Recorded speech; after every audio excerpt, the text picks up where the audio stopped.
Les damos la bienvenida al seminario interactivo virtual organizado por la Escuela de Posgrado UTrivium. El día de hoy presentaremos el tema La Ley de Contrataciones aplicada a obras, y la exposición estará a cargo del ingeniero Miguel Ángel Salinas. El ingeniero Miguel Salinas es supervisor de obras públicas y consultor en gestión de contratos y consultoría de obras. Ingeniero civil egresado de la Universidad Nacional de Ingeniería con estudios de maestría en la Universidad Federico Villarreal en la especialidad de transporte. Tiene una experiencia de 26 años y ha trabajado en instituciones como el Ministerio de Transporte y Comunicaciones, Cámara Peruana de la Construcción, entre otros. Con ustedes el ingeniero Miguel Salinas.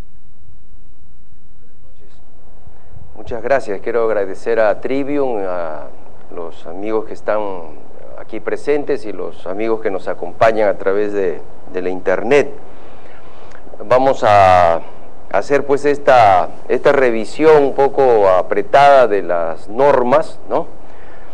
Es un tema muy amplio, el de obras, ustedes conocen, pues es tan grande que necesita seguramente mucho tiempo para revisarlo, todo lo que implica la ley de contrataciones y sobre todo las formas como se llevan adelante las obras, ¿no? Bien, vamos entonces a desarrollar algunos de los puntos más tal vez frecuentes que suceden durante la ejecución de las obras. Pero primero recordamos de que las obras públicas en nuestro país se pueden hacer de diferentes maneras, ¿no?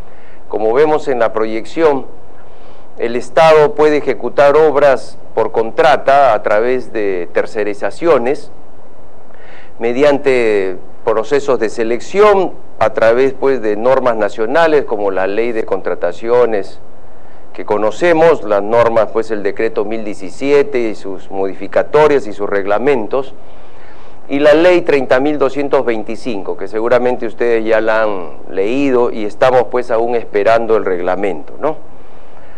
En estas normas, por la Ley de Contrataciones, pues hay todos unos procedimientos que hay que tener siempre mucho cuidado cuando lo estamos llevando a cabo, porque siempre está los órganos de control o la Contraloría General pues atentas a que se cumpla con ello, ¿no? También se hacen obras por contrata con endeudamiento externo, financiadas pues por ejemplo, por el Banco Mundial, el Banco Interamericano, la KfW, etcétera.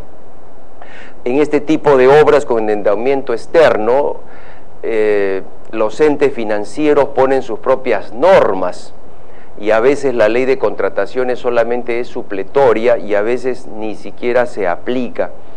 Por eso hay que tener mucho cuidado. Si vamos a trabajar en obras pues con este tipo de reglas, digamos, de préstamos, hay que tener pues siempre, revisar los procedimientos. Tienen plazos diferentes, ¿no? Para presentar las valorizaciones, hay que hacer pues siempre los avisos previos cuando uno cree que tiene adicionales o reclamos pendientes, si no se pueden perder los derechos.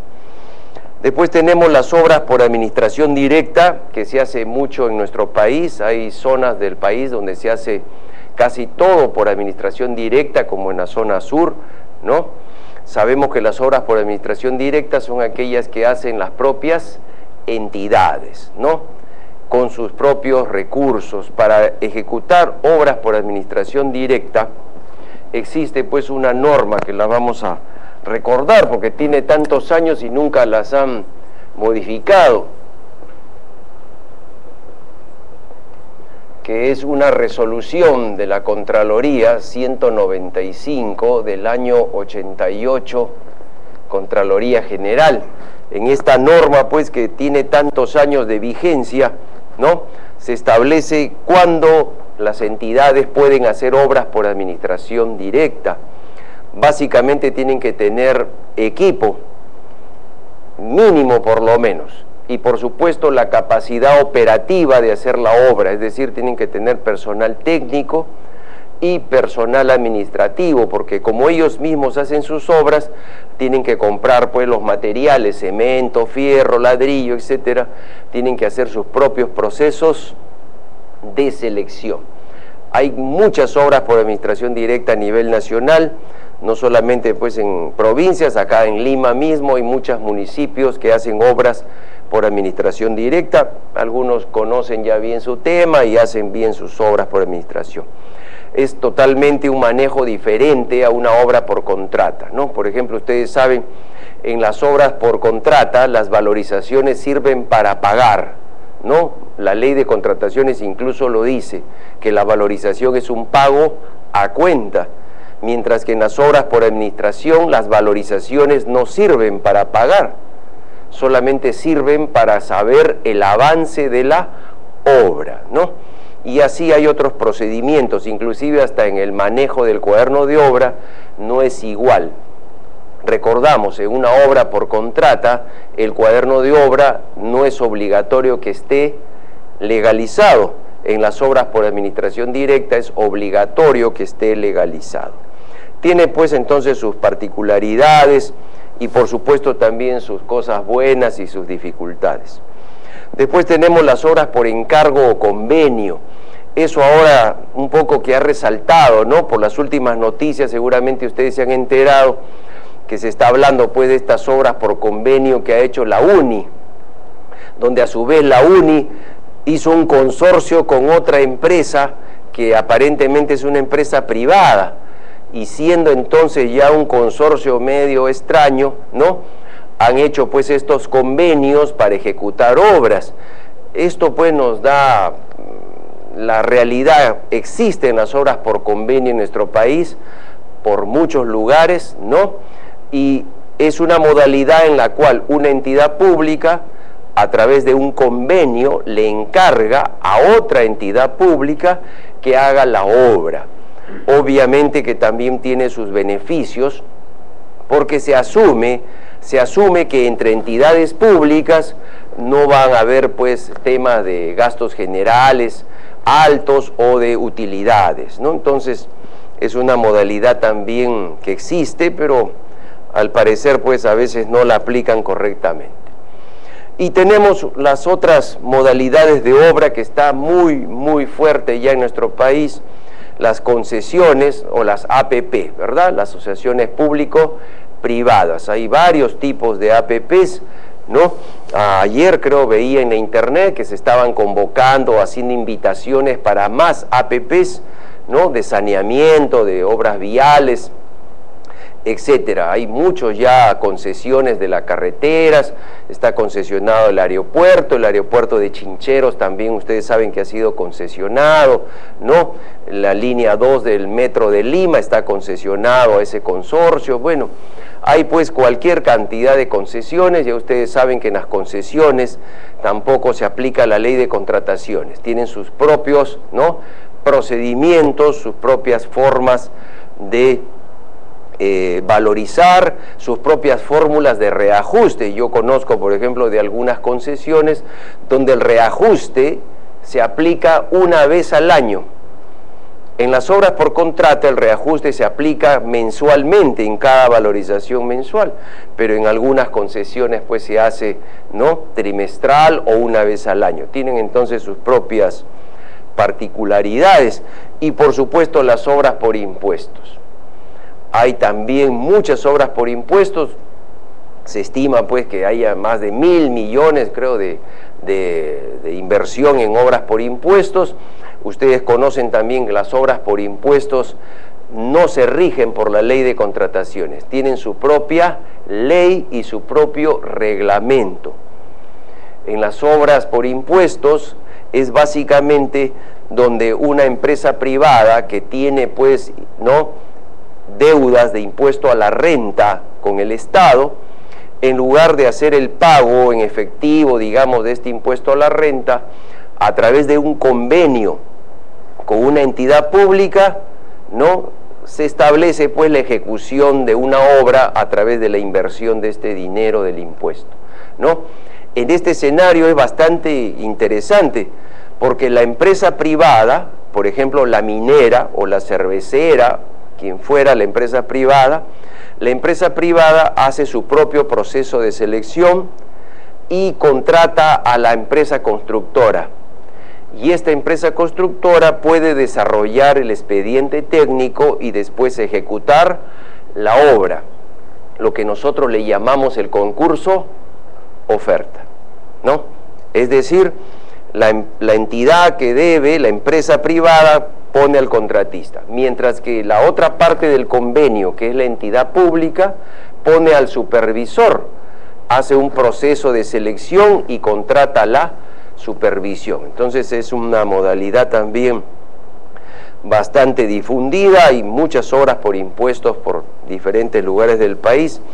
Por supuesto también tienen sus problemas, ¿no? En la semana que está transcurriendo me han hecho por ahí algunas preguntas sobre obras por impuestos, si hay adicionales y cosas así, que en su reglamento no habla nada. En el reglamento de obras por impuestos realmente no hay pues los detalles que tiene el reglamento de la ley de contrataciones, por eso a veces se puede dificultar un poco la gestión, ¿no? Debería tal vez reglamentarse mejor. Pero bueno, hay muchas formas de hacer las obras públicas en nuestro país. Pero regresando a las obras por contrata bajo las normatividades del OCE, ya todos conocemos la publicación de la ley 30.225. Ya la debemos haber leído, ¿no? Estamos esperando su reglamento. Ha tocado diferentes aspectos la ley de contrataciones, pero algunos que son los que podemos resaltar referidos pues a nuestro tema de obras, son que, por ejemplo, nuevamente se va a poder ofertar en lo que son pues supervisiones y expedientes técnicos hasta el 110%. Con la ley de contrataciones que tenemos actualmente solo se puede ofertar el límite superior hasta el 100%, ¿no? Tenemos que esperar entonces que salga pues entre en vigencia esta norma. También hay algo sobre los adicionales de supervisión, ¿no? Que también es muy importante. No hay, básicamente en el reglamento de contrataciones, no hay un capítulo de consultoría de obras, como si hay un capítulo de obras. Entre el artículo 183 y el artículo 213, ¿no? Hay 30 artículos exclusivamente para la gestión de las obras, pero no hay así para lo que es consultoría, para estudios, expedientes o supervisiones. Bueno, también se habla de algo muy interesante. Dice en la ley pues que entrará en vigencia, que las ampliaciones de plazo generan gastos y o costos incurridos debidamente acreditados. Aquí entonces tenemos que recordar algo bastante interesante, ¿no? Nosotros sabemos que actualmente cuando los contratistas pues tienen derecho a las ampliaciones de plazo y estas son reconocidas, el Estado les reconoce los llamados mayores gastos generales variables, ¿no? Que inclusive a su vez se dividen en 3 escenarios, que los vamos a ver después. Pero solamente se reconocían los mayores gastos generales variables, es decir, los costos indirectos.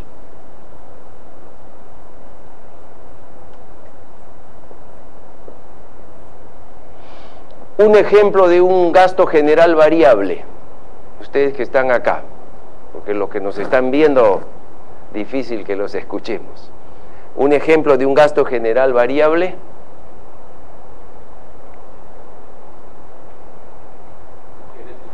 Ah, claro, ¿no es cierto?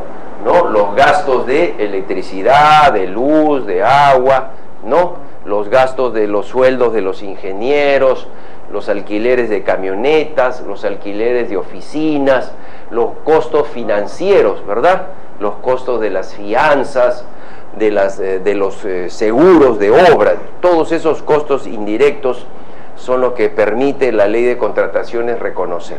Pero en esta nueva ley de contrataciones pues que estamos revisando rápidamente, se habla que no solamente se va a poder reconocer esto, sino también dice, ¿no?, los costos.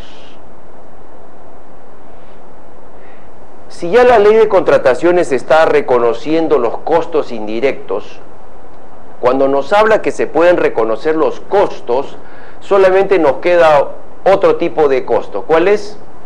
El costo directos. no hay más. Estaría entonces hablando la nueva ley de contrataciones que se va a poder reconocer los costos directos. ¿Y cuáles son los costos directos? Nosotros los conocemos pues como la mano de obra, los materiales, los equipos y eventualmente pues algún otro tipo de costo, ¿no? Ya hay muchos reclamos en vía arbitral de este tipo de costos, por ejemplo los costos por equipo paralizado.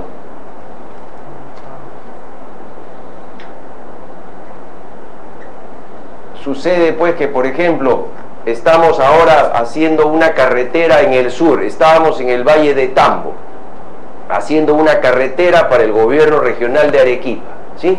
Y ha comenzado todos estos, pues, problemas por la mina que a diario vemos en nuestros medios de comunicación. Obviamente que ya no podemos seguir avanzando la obra, inclusive ha declarado 3 días de paralización total de la región, de la zona. Entonces, ¿qué sucede con digamos, el contratista? Paro la obra. Al parar la obra, obviamente, ¿no?, afecta mi programación, la ruta crítica, lo que ya conocemos como técnicos, y eso me dará derecho, pues, a pedir las ampliaciones de plazo. Me reconocerán, pues, mis gastos generales variables, mis ingenieros, mis camionetas, mis oficinas, pero también ha parado mis equipos, ha parado mi tractor, mi cargador, mi planta de asfalto, mis volquetes, ¿no? Tengo obreros, ¿no es cierto? Tengo ahí 500 obreros que de repente también pues han dejado de trabajar, pero yo tengo que pagarle su semana, ¿verdad? Yo no le puedo decir al obrero, como ha parado la obra por culpa que no es mía, no te pago 3 días de tu jornal. Será pues que, ¿no?, se arme pues otro lío ahí en la obra. Entonces, hay muchos ya reclamos en estas vías arbitrales por costos de equipo paralizado, ¿no? Otros también piden reclamos por digamos, atrasos que afectan pues, ¿no?, la programación de la obra. No para la obra, pero no puedo trabajar. Un ejemplo, la falta de disponibilidad de terreno. Yo tengo que hacer mi carretera del kilómetro 0 al kilómetro 50. Y cuando voy a trabajar, entre el kilómetro 10 y el kilómetro 12, no tengo acceso. No me dejan pasar por ahí los propietarios del terreno, ¿no? En otro caso conocido, hay una zona que es un parque nacional, o sea, es una reserva.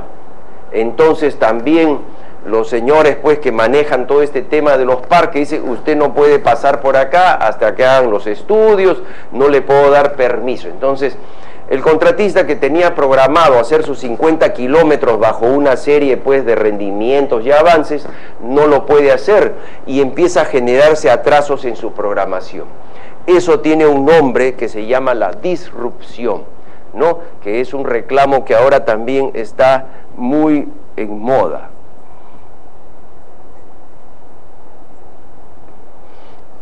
La disrupción es cuando se quiebra la programación de una obra por causas ajenas a los contratistas. Y esto pues ameritará los reclamos, está afectando entonces costos directos, ¿no? Esto lo está permitiendo entonces, o lo está incluyendo esta nueva ley de contrataciones. Tenemos que esperar entonces pues todavía su vigencia, dice pues que serán acreditados, ¿no? Y se crea un nuevo proceso de, digamos, de solución de controversias, además de la conciliación y el arbitraje, llamado la Junta de Resolución de Disputas. ¿Cómo va a funcionar? Es solo para obras y aparentemente solo para obras de montos altos. No conocemos todavía ese monto, ¿no? ¿Cuánto será? Pues de repente 10 millones, 20 millones, tenemos que esperar el reglamento. En ese tipo de obras no solamente va a estar el residente y el supervisor, también va a estar esta Junta de Resolución de Disputas, que según pues lo que se conoce, porque estos métodos ya usan en otros países, ¿no?, son 3 personas, generalmente ingenieros y abogados. La idea de esta Junta de Resolución de Disputas es que durante la construcción vayan solucionando las controversias, de tal manera de que se vayan minimizando los arbitrajes y cualquier tema que ya quede sin solución se arbitre, pero al final de la obra, no como sucede hoy día. Comienza la obra hoy día, a la semana comienzan los problemas, arbitraje número 1. Al mes, arbitraje número 2. A los 2 meses, arbitraje número 3. Y así pues, en una misma obra, a veces hay hasta 10 arbitrajes. Y los van insertando conforme van sucediendo, porque la ley de contrataciones también da unos plazos ahí de caducidad para invocar estos procedimientos arbitrales. Según lo que se conoce pues en estas nuevas propuestas, ¿no? Habrá que esperar al final para los arbitrajes, mientras se hace la participación de esta Junta de Resolución de Disputas. Bueno, son temas que todavía tendremos que esperar, ¿sí? Y salió un mensaje de que la batería se va a apagar, ¿sí? ¿No? Pero a ver si lo puedes enchufar la computadora. Bien, mientras sucede el apagón, entonces, rápidamente recordamos los conceptos de obras, ¿no? Dice la ley de contrataciones, pues, que hay varias definiciones de obras, las podemos ver en nuestra proyección. Es importante, cuando se habla de obras, saber, pues, qué cosa es una obra para la ley de contrataciones, ¿no? Siempre vamos a tener un punto de partida, ¿no? Que tenemos que trabajar como dicen las normas y no como nosotros tal vez podemos pensar. Bueno, dice lo que es una obra, construir, reconstruir, etcétera, lo que es la obra principal, materia del proceso de selección que convoca la entidad, lo que es el adicional, dice que es lo que no está en el expediente ni en el contrato, pero que es indispensable y necesario ejecutarlo, y la obra nueva, ¿sí? Solamente para recordar qué cosa es esto, porque a partir de aquí a veces se generan muchas dificultades, vamos a verlo aquí en nuestra pizarra, ¿no? Ahora se están haciendo pues muchos colegios emblemáticos. Supongamos pues que acá tenemos, ¿no?, un proyecto pues del Ministerio de Educación para este colegio emblemático, ¿no? Es construirlo, reconstruirlo, remodelarlo, ampliarlo, hay pues una serie de posibilidades, como dice la ley. Esto es entonces lo que convoca el Ministerio de Educación, eso se llama la obra principal, lo que la entidad convocó. Vuelvo a decir, construir, reconstruir, ampliar, mejorar, rehabilitar. Muy bien, pero cuando el contratista está haciendo sus excavaciones, ¿no?, para hacer las cimentaciones de los pabellones nuevos, etcétera, resulta que el suelo es de mala calidad. Nosotros como ingenieros sabemos pues que no podemos cimentar sobre un suelo de mala calidad. Así que habrá que eliminar ese material de mala calidad y reemplazarlo pues con otro material, ¿no?, de buena calidad, que puede ser un material de préstamo, puede ser con concreto, lo que a veces nosotros le llamamos ¿cómo se llama esto? ¿Ya se olvidaron? La subzapata, ¿verdad? Los ingenieros pues le llamamos a eso la subzapata. Muy bien, ¿esto es necesario, indispensable hacerlo para poder hacer la obra principal? Sí, esto entonces será la obra adicional, ¿no? Tiene que entrar en la definición, ser necesario o indispensable, no cualquier cosa es un adicional, ¿no? Muy bien, pero ahora alguien puede decir, como se está haciendo este colegio emblemático nuevo, va a venir pues ahora más alumnos a este colegio, vamos a hacer por acá, ¿no?, unas bancas para que se sienten pues aquí todos los alumnos, se sienten los padres de familia, esperar aquí a los alumnos, vamos a hacer estas obras públicas. Esta es una obra pública, ¿no? ¿Es un adicional? ¿Es necesario, es indispensable hacerlo para poder hacer la obra principal? No, Esto entonces es lo que la ley de contrataciones llama la obra nueva. Hay que entonces tener bien claro, ¿no?, qué cosa es una obra adicional, qué es una obra nueva, porque dice la Contraloría de la República que si se tramita una obra que no es necesaria, como si fuera necesaria, hay responsabilidad. Obviamente que las responsabilidades, ustedes saben que son administrativas, civiles y penales.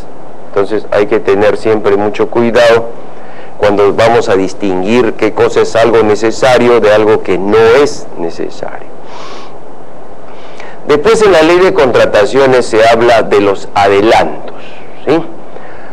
El adelanto directo, que es un capital de trabajo que según la norma pues es hasta el 20% del contrato original, tiene un procedimiento para su otorgamiento, ¿no? El contratista lo tiene que pedir, dice, dentro de los 8 días de firmado el contrato. Si no lo solicita dentro de ese plazo, ya no le otorgan el adelanto, lo cual será pues problema del contratista. Pero si el contratista cumple con los requisitos que exige la ley, la entidad pues le otorgará el adelanto dentro de los 7 días calendarios siguientes, ¿no? El tema del adelanto directo no debería ser relativamente complejo. Lo único que debe cautelar la entidad es que la fianza sea verdadera. Hay muchos problemas con garantías falsas. Y el otro adelanto que permite la ley de contrataciones es el adelanto para materiales e insumos. Como vemos, pueden otorgarse adelantos hasta el 40%, pero siempre pues que estén establecidos, ¿no? Como dice ahí, hay un plazo para que el contratista lo pida y un plazo para que la entidad lo otorgue. Y el adelanto debe solicitarse después que se inicie el plazo contractual. El tema del adelanto de materiales debe ser también gestionado con mucho cuidado. No es igual que el adelanto directo. Más aún, en el tema del adelanto de materiales tenemos lo siguiente. Se pueden otorgar adelantos para materiales, por ejemplo, para cemento, para fierro, para ladrillo, para asfalto, para tuberías, para pintura, para pisos, para vidrios, cualquier material. También se pueden otorgar adelantos para insumos,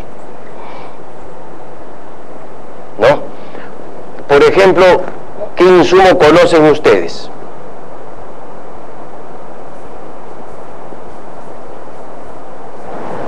Se pasa el tiempo del internet. Combustibles, ¿no es cierto? Los insumos son los recursos que se consumen en la obra, pero no quedan pues en obra. Los combustibles, ¿no? Por ejemplo, también los explosivos. Estamos haciendo una carretera, se necesita pues dinamita, etcétera, para hacer voladuras. Pueden haber adelantos para explosivos, ¿no? También puede haber adelantos para cloro, por ejemplo, en una obra, ¿no?, de saneamiento donde se tiene que hacer la desinfección de tuberías, se necesita echarles cloro. Yo le echo el cloro y nunca más lo voy a ver al cloro. Igual con los explosivos, los combustibles, etcétera, ¿no? Entonces son recursos que se usan en la obra, pero no quedan pues en la obra. Pero el OCE, a través de opiniones que ha dado a lo largo del tiempo, ha ampliado este espectro de los adelantos, y también pueden haber adelantos para equipamientos. Por ejemplo, para ascensores, están haciendo ahora hospitales, ¿no? Adelantos para ascensores, adelantos pues para equipos de aire acondicionado, adelantos para las electrobombas. Si se está haciendo una central hidroeléctrica, pueden haber adelantos para las turbinas, para los tableros eléctricos, para los transformadores. Bueno, puede haber adelanto para cualquier gama de equipamientos. Y también se permite el otorgamiento de adelantos para mobiliarios. Por ejemplo, para carpetas, para escritorios, ¿no? Para archivadores, para todo ese tipo de recursos. Sin embargo, para que esto sea posible, tiene que cumplirse un requisito indispensable, que cualquiera de estos materiales, insumos, equipamientos o mobiliarios estén en el calendario de adquisición de materiales que el contratista presentó para la firma del contrato.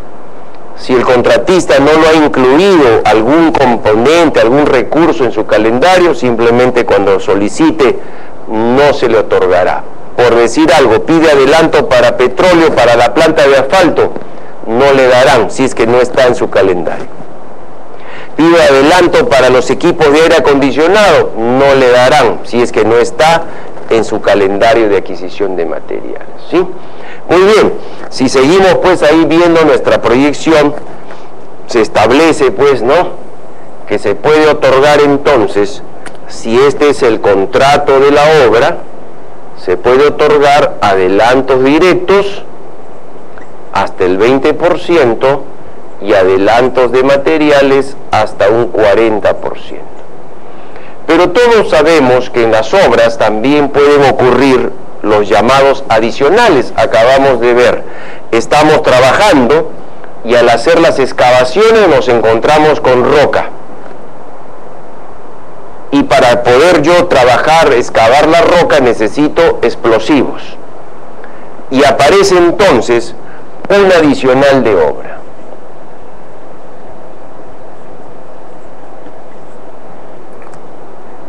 Este adicional de obra, por supuesto, ya todos sabemos, tiene que ser aprobado pues con una resolución de la entidad, ¿no? Tiene toda una gestión. Pero para ejecutar, por ejemplo, como les digo, las excavaciones en roca, en estos trabajos adicionales, se necesita explosivos.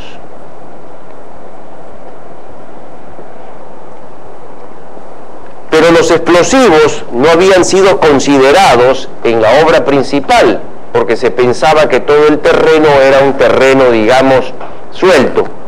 No había ningún indicio, según los estudios de suelo, que habían rocas. Por lo tanto, no se había considerado en el contrato de obra principal, ¿no?, explosivos. Pero ahora resulta que es necesario usar explosivos en el adicional. La pregunta entonces es, ¿se puede otorgar adelanto de materiales para un adicional? Si nosotros leemos nuestro reglamento, como vemos en nuestra proyección, dice que solamente se puede otorgar para el contrato principal, no habla de adicionales. Sin embargo, el OCE, a través de una opinión, ¿no?, del año 2013, dijo que sí procede.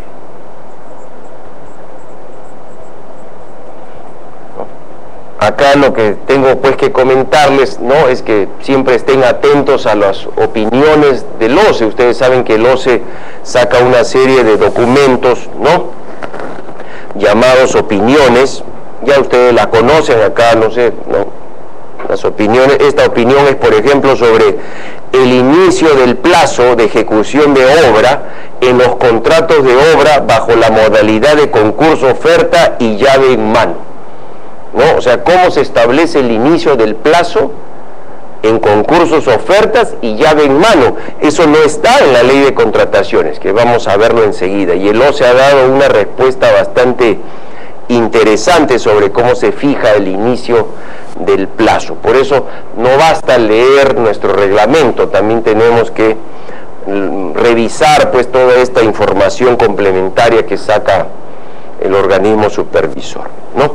El tema entonces de los adelantos de materiales es muy amplio, no solamente pasa por este punto de qué cosa se puede otorgar, sino hasta qué monto se puede otorgar los adelantos.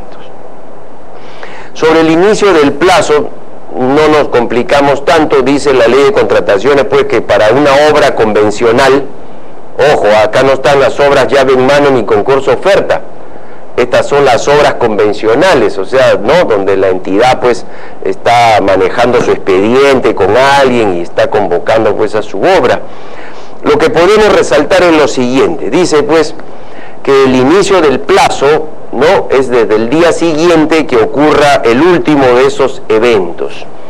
Y algo que ya siempre comentamos, tal vez ustedes lo han escuchado, es que lo que la ley de contrataciones está reglamentando es el inicio del plazo, no el inicio de la obra.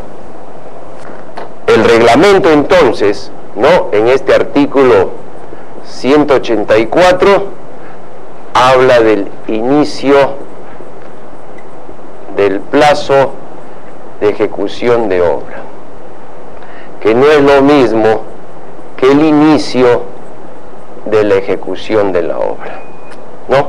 Son dos aspectos diferentes. Esto es lo que está normando el artículo 184. Esto no lo menciona la ley de contrataciones.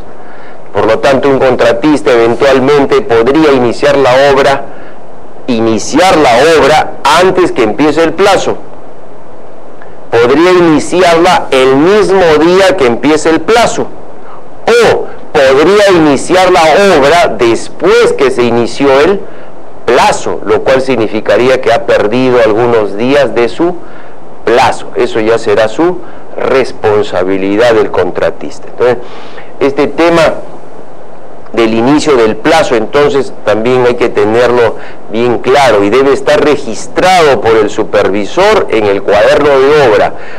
Una cosa es entonces que el supervisor ponga hoy empezó la obra, distinto a hoy empezó el plazo. No es lo mismo y debe estar claramente establecido en el cuaderno de obra, ¿no? Y hay unas condiciones, como ustedes ven ahí, pues, que se designa el inspector, supervisor, ¿no?, que se entregue el expediente técnico, que se entregue el terreno, el calendario de entrega de materiales, que se entregue el adelanto. Lo que quiero un poco resaltar aquí es que hay diversas opiniones del OCE sobre este tema del inicio del plazo. Por ejemplo, ¿no?, ya nosotros sabemos que cuando el valor referencial de una obra es mayor de 4.300.000 soles, el control de la obra, ¿quién lo debe hacer? ¿Inspector o supervisor? Un supervisor, ¿no? Está en la ley del presupuesto, no está en la ley de contrataciones. En la ley de contrataciones solamente dice, ¿no?, se designará al supervisor de acuerdo con lo que establezca la ley del presupuesto. Entonces, si yo tengo una obra cuyo valor referencial es de 10 millones de soles, valor referencial 10 millones, la entidad convocó para el concurso de supervisión, pero ha habido impugnaciones en el concurso de la supervisión y por lo tanto la entidad quiere empezar con un inspector. ¿Puede? No puede. Según el OCE, tiene opiniones, no se puede iniciar el plazo ni la obra, por supuesto, si es que no está el supervisor cuando se trata pues de valores referenciales mayores a este monto, ¿no? También a veces sucede con la entrega de terreno.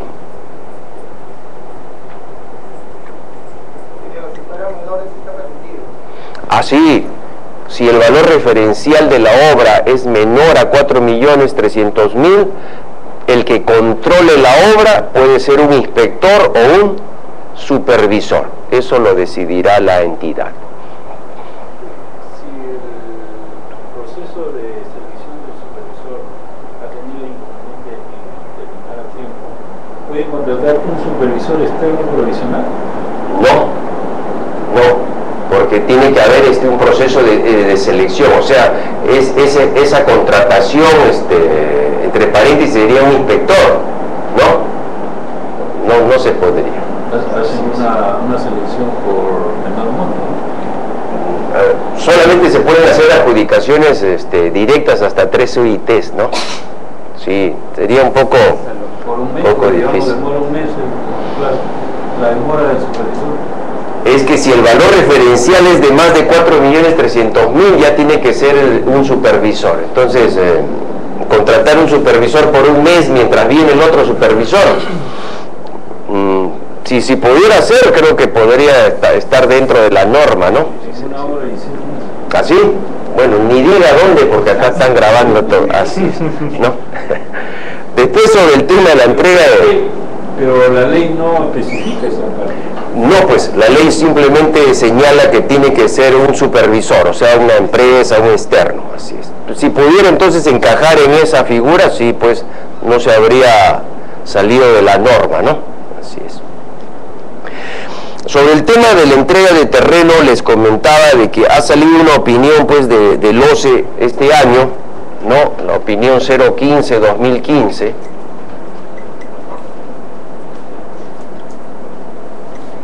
sobre la entrega de terreno, ¿no? Y así muy brevemente dice, pues, de que el requisito de la entrega de terreno es con respecto a la totalidad del terreno. Debe haber una entrega de terreno total. Porque a veces sucede de que el lugar donde se va a ejecutar la obra está ocupado. Por ejemplo, vamos a hacer un colegio, pero el colegio está funcionando, entonces no se va a poder trabajar en todo el colegio, solamente se va a poder trabajar en el pabellón 1 y 2, mientras se construye, ¿no?, otros pabellones, va a estar esto todavía sin que pueda el contratista intervenir. Entonces, a veces hay ese tipo de obras donde hay, pues, una parte del terreno que no está disponible. Eso, según, pues, esta opinión del OCE, no debería suceder. Debería haber una libre disponibilidad total del terreno, ¿no?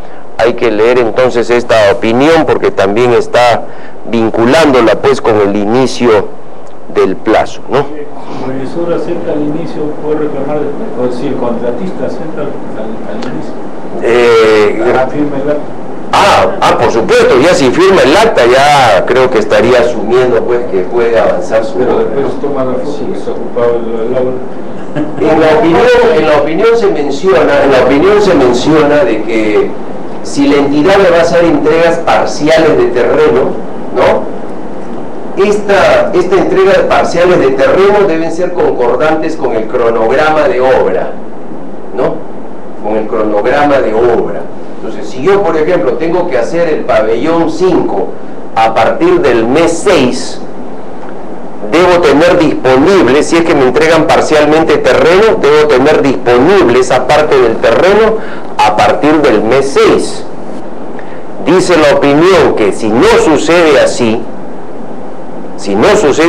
el contratista puede solicitar, ¿no?, las ampliaciones de plazo por la falta de disponibilidad de terreno, ¿no?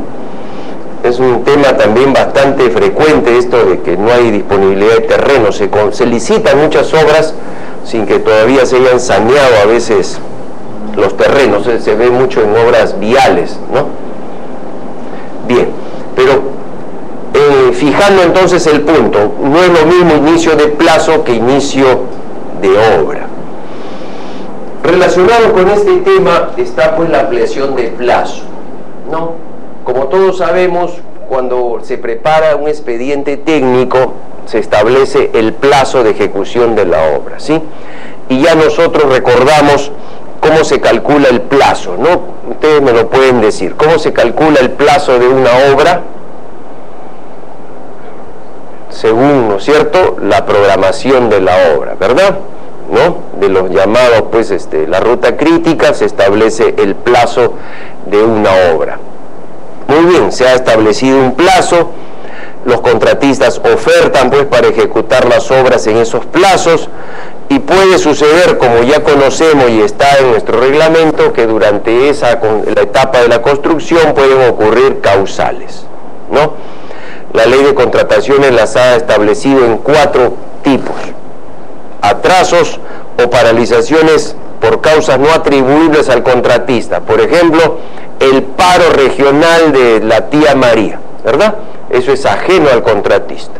Puede ser un desabastecimiento de materiales, puede ser una huelga de construcción civil, ¿no? Pueden haber entonces varios eventos que generen ese primer tipo. atrasos o paralizaciones imputables a la entidad, demora en absolución de consultas, demora en el pago del adelanto de materiales, no hay libre disponibilidad de terreno, todo eso son imputables a la entidad y me ocasionan atrasos o paralizaciones. O simplemente la entidad puede disponer paralizar la obra por alguna razón pues que lo justifique. El caso fortuito o fuerza mayor, que también a veces lo invocan los contratistas, está definido en el Código Civil en el artículo 1315, ¿no? Y ya sabemos que está referido a 3 eventos que pueden suceder. Como esta es una disyunción, no tienen que suceder los 3 simultáneamente. Tiene que ser un evento extraordinario. Tiene que ser un evento imprevisible. Y tiene que ser un evento irresistible. Por ejemplo, un sismo. Estamos avanzando en nuestra carretera, ¿no? Y ocurre pues un sismo. Eso encaja en las 3 condiciones. ¿Qué podría suceder? Como bajó ese huaico que bajó acá pues en Chosica, que todos lo vimos por la televisión. Yo estoy haciendo de repente pues mi carretera, ¿no? Acá hay una quebrada, empieza a llover, es previsible que por ahí baje pues de repente, ¿no?, un huaico. Pero obviamente siendo previsible, eso es irresistible, pues. ¿Quién puede oponerse, no, a esa energía pues del agua, de la naturaleza? Entonces, este tipo de eventos encajan dentro de las definiciones de fuerza mayor. También podría ser un evento del hombre, no solamente de la naturaleza. Estamos en Ancash, estamos haciendo nuestra pachamanca de obras, y en eso pues sale el tema de la centralita. ¿Qué hizo el gobierno? Le cerró las cuentas al gobierno regional, ¿no?, de Ancash, le cerraron las cuentas. Eso pues obviamente, ¿qué sucedió? Eso fue, ¿no?, una causa fortuita, obviamente pues fue algo extraordinario, imprevisible, irresistible. Pararon las obras por ese tipo de situaciones. Entonces, no solamente pueden ser temas de la naturaleza, sino también generadas pues por otras razones. Y finalmente, cuando se aprueban los adicionales, nosotros sabemos que cuando se aprueba un adicional, para ejecutar el adicional se necesita un tiempo adicional, ¿no? Por lo tanto, también debería haber ampliaciones de plazo. Pero tienen que modificar la ruta crítica. Ya también nosotros conocemos eso. El procedimiento es conocido para las ampliaciones de plazo, ¿no? Tiene que estar anotado en el cuaderno de obra por el residente. El OCE ha sacado varias opiniones diciendo que tiene que estar anotado por lo menos el inicio y el fin de la causal, por lo menos. Si hay anotaciones intermedias es mejor, pero básicamente cuándo comenzó y cuándo acabó. Hoy día comenzó el paro de Tía María, hoy día terminó el paro de Tía María. Hoy día debieron absolverme la consulta, hoy día recién me absolvieron la consulta, ¿no?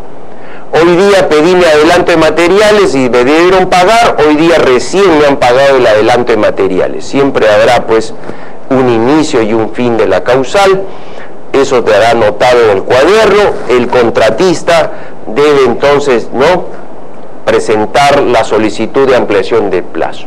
Muchas veces preguntaban, una ampliación de plazo es un expediente donde la primera carta, ¿no?, está firmada por el representante legal, donde dice, ¿no?, yo, Miguel, el representante legal, presento la solicitud de ampliación de plazo, y su sello dice representante legal. Y la pregunta era, el resto del informe de la ampliación de plazo, donde está toda la sustentación, la cuantificación, todos los análisis de la ruta crítica, todo el resto del informe, también tiene que estar firmado por el representante legal.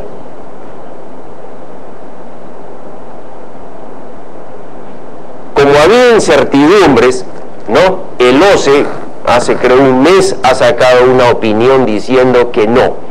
Solo el representante legal basta que firme la carta presentando a la entidad la solicitud de ampliación de plazo. Y el resto del informe es suficiente que lo firme los técnicos que lo han elaborado. Generalmente es el residente. Porque hoy día me llamaron de un contratista y me dijeron, vamos a presentar nuestra solicitud de ampliación de plazo. Sabemos que la carta lo firma el representante legal, pero el informe no lo ha hecho el residente, lo ha hecho un ingeniero especialista en temas de análisis y ampliaciones, se lo ha hecho pues ahí otro señor. ¿Vale o no vale? Si vale, lo único que va a importar desde el punto de vista del reglamento es que la solicitud esté firmada por el representante legal. Por eso es importante, vuelvo a insistirles, que estén siempre viendo estas opiniones del OCE, porque nos ayudan a conocer mejor los procedimientos, ¿no? Y vemos pues ahí que dice que el inspector pues recibe la solicitud, lo analizará, hará su informe, tiene un plazo y la entidad debe resolver y notificar, ¿no? También en ese plazo de 14 días. También puede suceder lo siguiente, ¿no? Cuando hablamos de días, por ejemplo, hoy que estamos 13 de mayo, ¿hasta qué hora es el 13 de mayo? Hasta las 12 de la noche. Una entidad pública tenía la resolución, porque ven ahí que dice que la entidad resolverá, en este caso la entidad pues emitía resoluciones, eran las 11 de la noche del día 14, y a esa hora van a la oficina del contratista, porque ellos dicen, la ley de contrataciones dice 14 días, son las 11 de la noche, todavía estoy en el 14º día, así que vengo a notificarte la resolución. ¿Procede? ¿Se lo dejo por abajo de la puerta? Como a veces sucede. ¿Procede?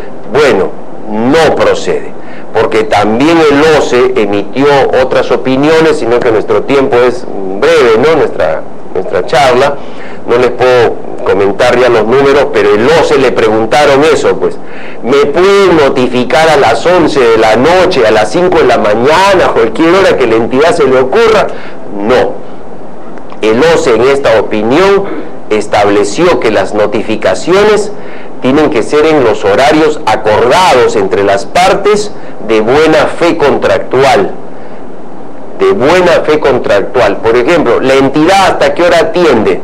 Hasta las 5. A veces que yo estoy en provincias, gobiernos regionales atienden hasta las 4, 4:30 solamente, ¿no? Tienen sus horarios ellos. Entonces, si la entidad solo recibe documentos hasta las 4, 4:30, 5 de la tarde, ¿no? Yo contratista no puedo ir pues a las 8 de la noche a dejar ahí la liquidación de la obra, ¿no? Igual sucede pues, ¿no? Digamos, hacia el contratista. La entidad tampoco pues no le puede notificar fuera de los horarios, ¿no? Establecidos, pactados, y la buena fe contractual dice las opiniones del OCE. Este tema entonces también es bastante interesante. Si los contratistas no cumplen con los procedimientos, ¿no? También van a tener responsabilidad. Relacionado con esto, brevemente les comento, hay una opinión del OCE que así la recordamos sobre este tema de la solicitud de la ampliación de plazo, que es la opinión 027-2012 DTN. En esta opinión 027, el OCE señala que debe contener la solicitud de una ampliación de plazo. Por eso siempre recomendamos, si usted es un contratista y está pidiendo una ampliación de plazo, tiene que poner en su solicitud lo que dice el OCE. Si usted es un supervisor y está analizando la solicitud de la ampliación de plazo, tienes que leer lo que dice la opinión, qué es lo que pide que debe tener. Si usted es un funcionario público, con mayor razón debe saber qué cosa es lo que está pidiendo el OCE en esta opinión como requisitos para admitir una solicitud de ampliación de plazo, ¿no? Básicamente, pues, algunos de los temas son los que están establecidos en el reglamento. Algo que siempre genera discusión es cuando las ampliaciones de plazo se considera que son necesarias. Básicamente siempre van a ser necesarias, porque se han ocasionado atrasos o paralizaciones ajenas al contratista, por lo tanto son necesarias, ¿no?, que el Estado reconozca, restituya los plazos que se han perdido. Sin embargo, nuestro reglamento establece pues esta condición de que se demuestre, ¿no?, que esos días de ampliación son necesarios. Eventualmente, ¿cuándo podría no ser necesaria una ampliación de plazo? Cuando no afecte la ruta crítica o cuando el contratista esté adelantado. Obviamente, si estoy adelantado, al parecer no necesitaría pues ampliación, pero siempre hay que analizarlo con mucho cuidado. Detrás de las ampliaciones de plazo están los gastos generales. Sabemos que los gastos generales pues no son esos costos indirectos que los contratistas pues asumen como parte del ejercicio empresarial, pero la ley de contrataciones distingue tres tipos de ampliaciones de plazo. Por eso es que la ley es tan interesante.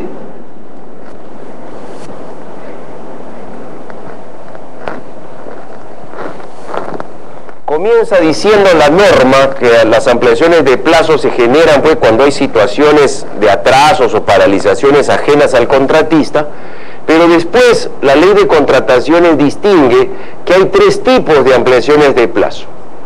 Las ampliaciones de plazo por ejecución de adicionales, las ampliaciones de plazo por paralización total de obra, y las ampliaciones de plazo por atrasos de obra,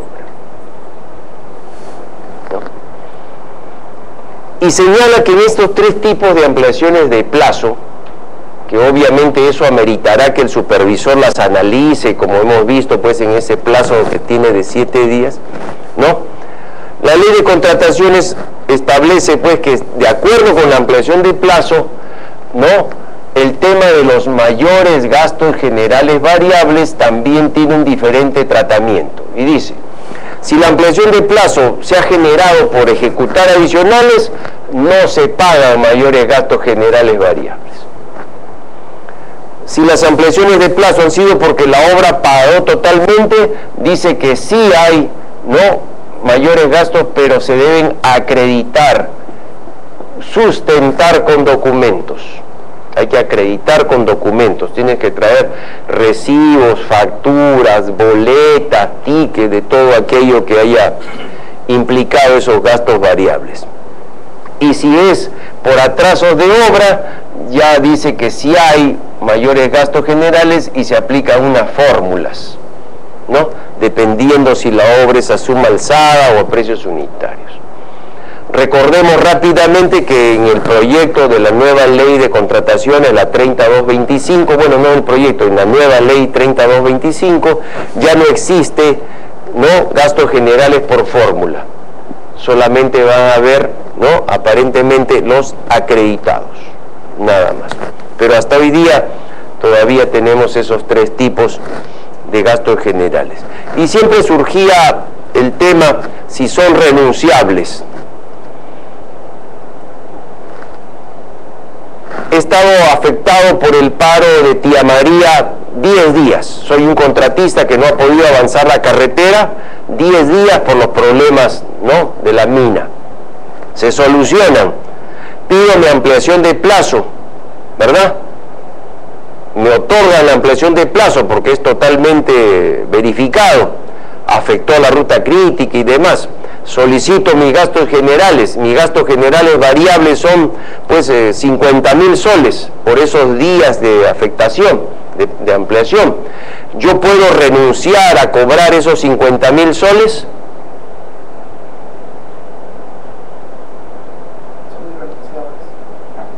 sí son renunciables, ¿verdad? Habían versiones, ¿no? Habían versiones de que son irrenunciables porque están en la ley, ¿no? Y habían otras versiones que eran renunciables. Pero ¿qué ha dicho el OCE? ¿No? El OCE, si hablamos entonces brevemente, en las opiniones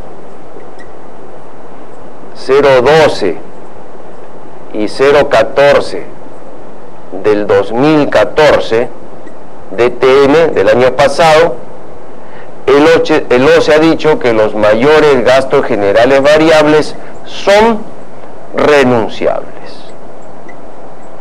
¿no? Pero ha puesto una condición, que la renuncia sea después que te otorgaron la ampliación de plazo, porque se conocen cualquier cantidad de situaciones donde el contratista presenta su solicitud de ampliación de plazo, como les comentaba, y al final de su solicitud decía, renuncio a los gastos generales variables. O sea, ni siquiera sabía si le iban a dar la ampliación y ya estaba renunciando por adelantado. Otros presentaban una carta aparte diciendo, renuncio a los gastos generales, cuando todavía estaba tramitándose la ampliación de plazo.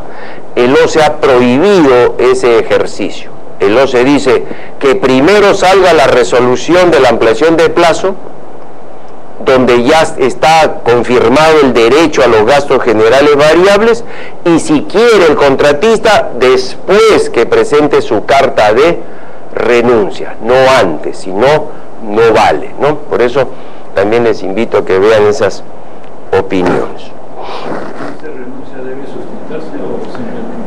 No, simplemente renuncia. Si dice, no, me va bien con mis otros trabajitos, ¿no? Y no hay más, no necesito esos 50.000. Si se lo dono al ingeniero Salim. ¿Hay un trámite o una secuencia para solicitarlo? ¿Para solicitar los gastos generales? No, o digamos, ¿para renunciar? Para renunciar. No, si hoy día me notifican la resolución, ¿no? Hoy día me notifican la resolución donde me otorgan 20 días de ampliación de plazo, digamos, ¿no? Por atraso de obra, porque ha habido demoras o porque ha paralizado y me han dado la ampliación, yo tengo derecho a pedir acreditarlos, simplemente no los acredito nunca, no cobro, o tengo derecho a 40.000 soles, ¿no? Presento una carta diciendo renuncio a los gastos generales variables, ¿no? Así es. No hay mayor... ¿El representante legal de...? Sí, eso sí, debe ser el representante legal, así es. Bueno, el tema de los adicionales también es un tema muy grande, como les decía hace un momento al comenzar. Los adicionales pues son aquellos prestaciones que no están contratadas, que no están en el expediente técnico, pero que son necesarias. Por ahí va a comenzar todo, y es lo que a mí siempre me interesa que quede como un recuerdo. Si no es así, no es un adicional, ¿no? Por ejemplo, ¿no? Y hay unos procedimientos de cálculo, dependiendo si la obra es a precios unitarios o a suma alzada, y hay unos procedimientos, pero lo importante es el concepto, estar seguro que es un adicional de obra. Eso es lo más importante. Lo demás es algo operativo, ya hacer los cálculos, ¿no? De los metrados, de los precios unitarios, es un tema operativo de los técnicos, pero el tema es, digamos, importante, conceptual, ¿no? Ya les decía hace un rato que no es lo mismo una obra adicional que una obra nueva, ¿no? Cuando se habla de los adicionales, también sabemos que los adicionales pueden ser los mayores metrados o las obras complementarias, ¿no?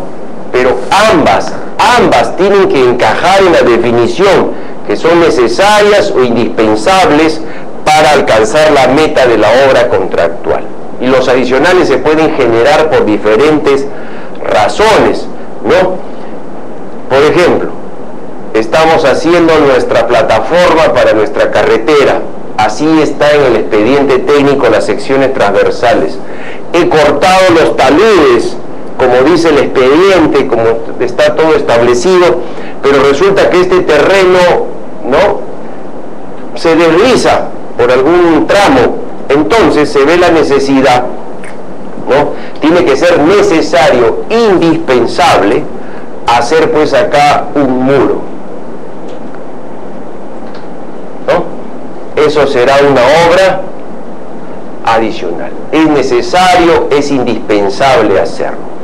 Podría suceder también, ¿no?, que existe pues el otro tipo de adicionales cuando están...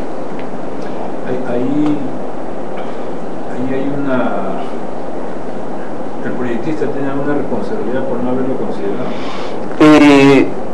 Habría que verificar, porque usted sabe de que dentro de los estudios hay estudios de estabilidad de taludes, ¿no?, dentro de las obras viales o de este tipo de obras. Si efectivamente se verifica que no ha habido un buen estudio de estabilidad de taludes, un buen estudio de suelos, sí podría imputarse responsabilidad. Lo que pasa es que el manual de suelos y pavimentos establece de que se deben hacer banquetas. O sea, ya no el clásico corte. Así es.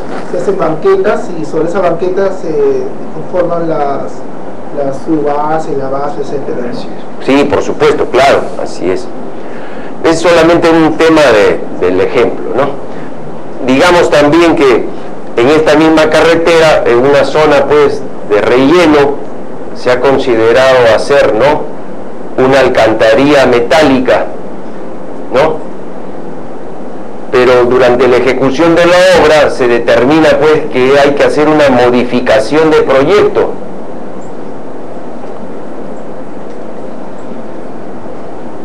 Y esta modificación de proyecto determina que debe ser sustituida por una alcantarilla de concreto armado,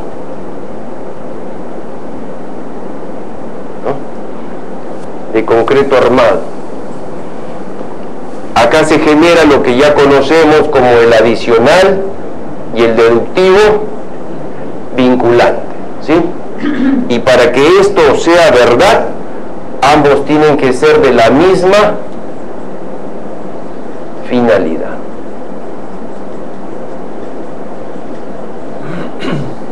Tienen que ser de la misma finalidad. En ese escenario entonces vamos a manejar, ¿no?, los adicionales. Pero ¿qué cosa sucedió en otro lugar?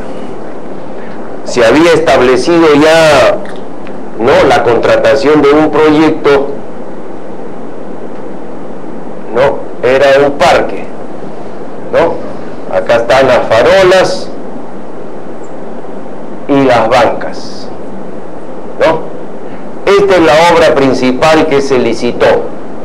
El contratista tenía que ejecutar el parque con sus farolas y sus bancas.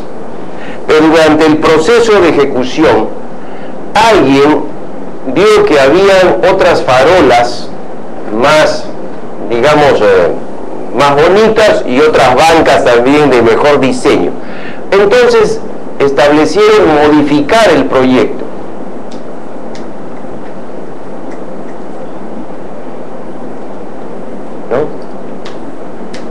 Y las farolas ahora pues tenían otro diseño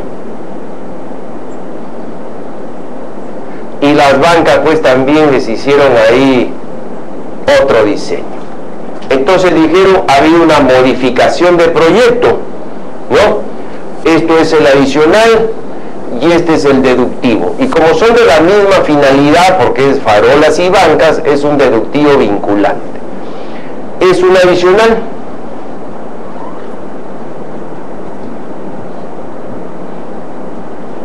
¿Es necesario, es indispensable hacerlo para alcanzar la meta de la obra contractual? No. Por lo tanto, no es un adicional. A pesar que proviene de una modificación de proyecto, no es un adicional. Pero si lo tramitan como adicional y deductivo, obviamente pues estarían incurriendo en una falta. Entonces viene la pregunta: ¿cuándo una modificación de proyecto sí genera realmente un adicional? Y eso tampoco está en las normas, pero de lo que se conoce,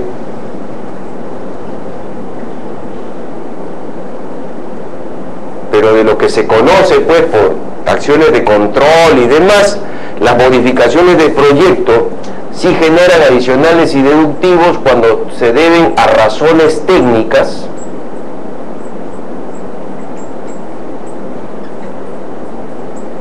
o a razones normativas o reglamentarias, ¿no? Estas modificaciones del proyecto entonces sí son adicionales y deductivos vinculantes.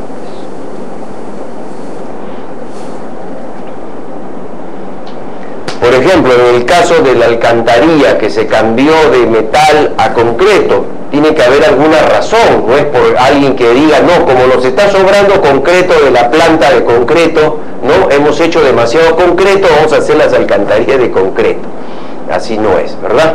Tiene que haber habido una razón, tiene que estar sustentado en el expediente del adicional y dirán, pues, tiene una mejor vida útil, soporta más carga, etcétera, etcétera, lo dirán. No, razones normativas.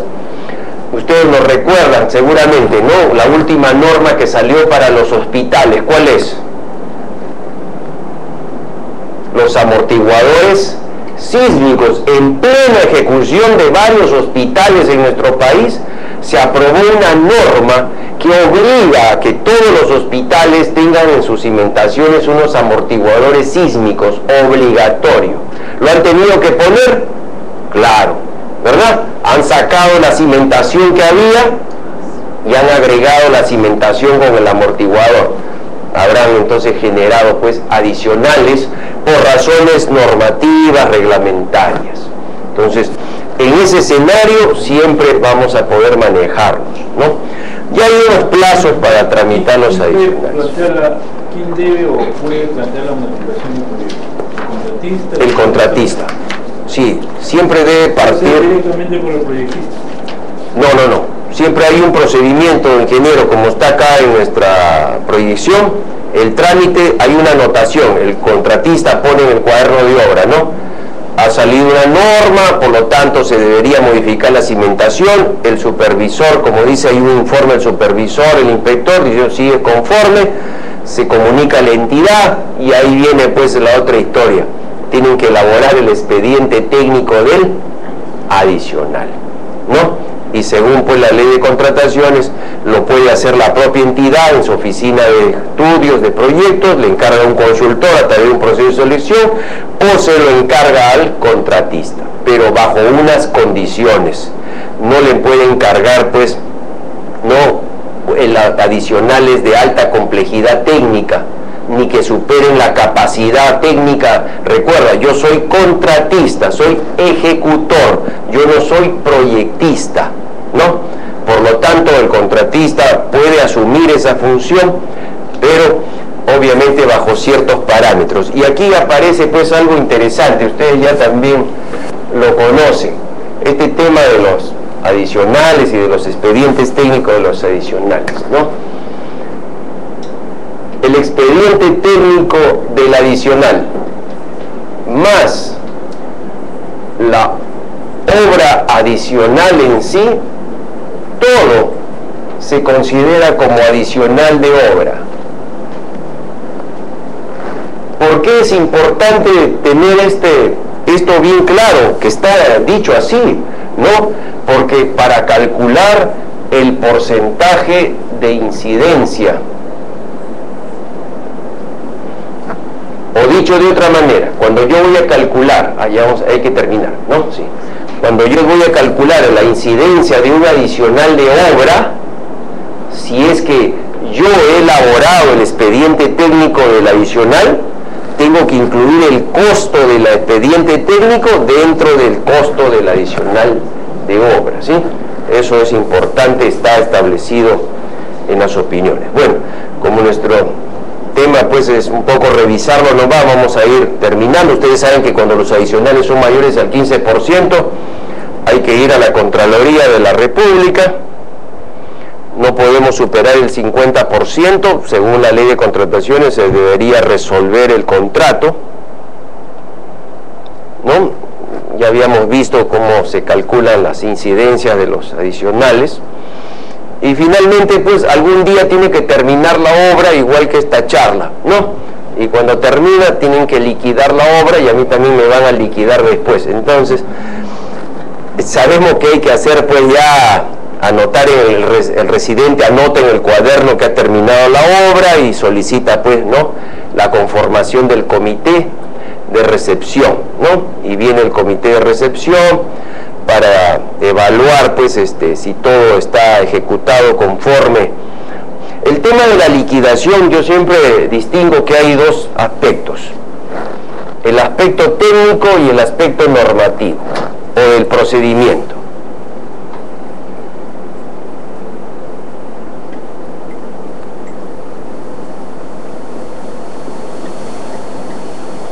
Obviamente que el aspecto técnico está referido a todo lo que son los cálculos, ¿no?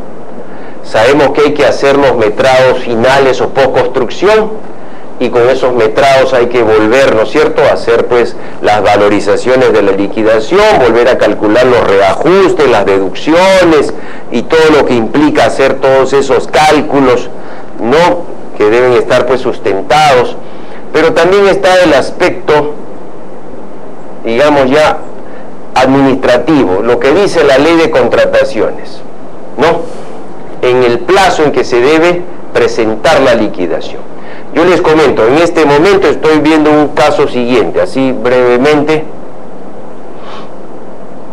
El reglamento dice, como ustedes lo ven ahí en la pantalla, de que cuando ya se recepciona la obra, hay 60 días calendarios para que el contratista presente su liquidación. Juan, el contratista, a los 40 días presenta su liquidación. Presenta su liquidación a la entidad. La entidad lo recibe porque está dentro del plazo, todo está conforme. Pero a los 10 días se da cuenta que se olvidó de poner en su liquidación los intereses por unas valorizaciones que se habían demorado en pagar. Se da cuenta que no había incluido en su liquidación los gastos generales de una ampliación de plazo que le habían otorgado. Entonces, al día 50, el contratista presenta su versión 2 y le dice a la entidad: señora entidad, yo tengo 60 días según la ley de contrataciones. El día 40 presenté mi liquidación, pero ¿sabes qué? Estaba con Yaya. Y ahora me he dado cuenta y estoy dentro de mi plazo, te presento mi verdadera liquidación. Pregunta: ¿vale o no vale la liquidación 2?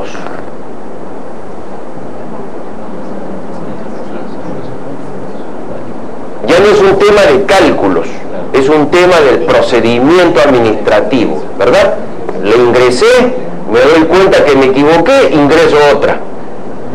Y dentro del plazo. Debe estar debidamente sustentado, ¿no? Sí, claro, él ha puesto ahí, me olvidé, acá está todo, mira, acá está la resolución de la ampliación, me olvidé mis gastos generales, o sea que no es 1 millón, son 2 millones, ¿no? En tanto no salga la resolución. Entonces el tema es: ¿vale o no vale la liquidación número 2? Sí, porque está dentro de los 60 días. Porque está dentro de los 60 días. Bueno, esos son algunos de los temas que también se discuten, ¿no? Hay ambas versiones. Algunos dicen que sí vale porque está dentro del plazo de 60 días y él tiene derecho a cambiar su liquidación. Otros amigos abogados, porque este es un tema más de abogados que de ingenieros, dicen no, como él ya presentó su liquidación, comenzó a correr el plazo de la entidad, ¿verdad? Usted, la entidad, hoy día ingresa la liquidación, ¿usted qué piensa? Oye, empiezan a correr mis 60 días, ¿no? ¿No es cierto? Empiezan a correr mis 60 días para que yo responda, porque si me quedo callado, queda consentida la liquidación del caballero, entonces yo me apuro a hacer mi liquidación y resulta que estoy trabajando día y noche haciendo la revisión y llega otra liquidación. y dice, no, recién comienza otra vez. Bueno, ahí entonces está a veces alguna de las discusiones, ¿no? Ahí pues está que algunos dicen que sí, otros dicen pues que no es así. Hay 60 DN, ¿a qué días se refiere? Días naturales, dice ahí el reglamento, sí. Bueno, ya sabemos que a veces no lo presenta el contratista, no lo presenta el contratista, la debe elaborar la entidad, pero también ha sucedido el caso que no lo hace el contratista y no lo hace la entidad, o sea, ninguno de los dos hizo la liquidación. Y ahí, ¿quién la hace la liquidación? El OCE también emitió una opinión, ¿no? La 104/2009, sobre liquidaciones de obra. También hay varias opiniones muy interesantes, pero en la opinión 104 del año 2009 de TN, el OCE señala que cuando nadie presenta la liquidación, ni el contratista ni la entidad en el plazo de la norma, el primero que la presente activa nuevamente los plazos del reglamento. ¿A quién le conviene entonces presentarla primero? A la entidad, ¿no? Porque además ya te falta ante la OSI. Cuando venga el control interno va a decir por qué no hicieron ustedes la liquidación en el plazo, y bueno, habrán pues los hallazgos conocidos, ¿sí? Bueno, es un tema tan grande, tan bonito, les agradezco pues sus preguntas, su participación, no sé si hay algunas preguntas más, con todo gusto. Una pregunta, ingeniero. Hemos escuchado la ponencia del ingeniero Salinas con el tema de la ley de contrataciones aplicada a obras. Invitamos a los presentes a hacer las consultas que tengan acerca del tema, igual a las personas que nos siguen en las redes sociales. ¿Hay alguna pregunta de sala? Sí. Ingeniero, en una obra a precios unitarios, el metrado consideró, digamos, 100, pero en realidad se ejecutó 80, no había más. Ese 20% se puede aplicar de alguna manera dentro de la obra usar ese dinero en otra partida. Otra no adicional. Sí, bueno, ¿Y cómo es el procedimiento? Sí. No, sin duda no se puede hacer eso. Eso se llamaría malversación de fondos, porque esa partida, digamos ingeniero, que eran 100 metros cúbicos de concreto, ¿no? El Estado está, recordemos siempre que estamos hablando del Estado, ¿no? El Estado, la entidad, está pagando por 100 cubos de concreto. En obra realmente solo son necesarios 80 cubos. Han sobrado 20 cubos de concreto, pero esos 20 cubos son, digamos, 20.000 soles. Entonces alguien dice, oye, mira, acá hay 20.000 soles. Con estos 20.000 soles de concreto, que ya no es necesario, vamos a hacer, pues, pisos, ¿no? Vamos a poner pisos ahí, que mandaba pisos de cerámico, vamos a ponerle de porcelanato, así, más bonito, no sé qué. Puede ser al revés, que en cerámico se hayan hecho menor metrado y falta. De repente puede suceder eso. Eso sería malversación, porque el dinero es para concreto y no para pisos, y sería un tema muy delicado. Eso se llama compensación. Ustedes saben que en la administración pública, en las obras, la palabra compensación es una palabra prohibida, ¿no? Sería muy malo hacer eso. Así es. Bueno, vamos a dar lectura a una pregunta enviada desde Huancavelica. Estimado ingeniero Salinas, en una obra sumalzada en una zona rural, en el plano de planta del alcantarillado, en la compatibilidad se ha verificado que 80 metros de sistema de alcantarillado está en contrapendiente, es decir, no es posible ejecutarlo. Con respecto a este caso, ¿es posible hacerle al contratista una reducción de meta por este metrado? De hacerlo donde queda en concepto de suma alzada los planos que mandan y valorizan si es que se haya realizado el trabajo. Sí, bueno, gracias por estar acompañándonos de Huancavelica.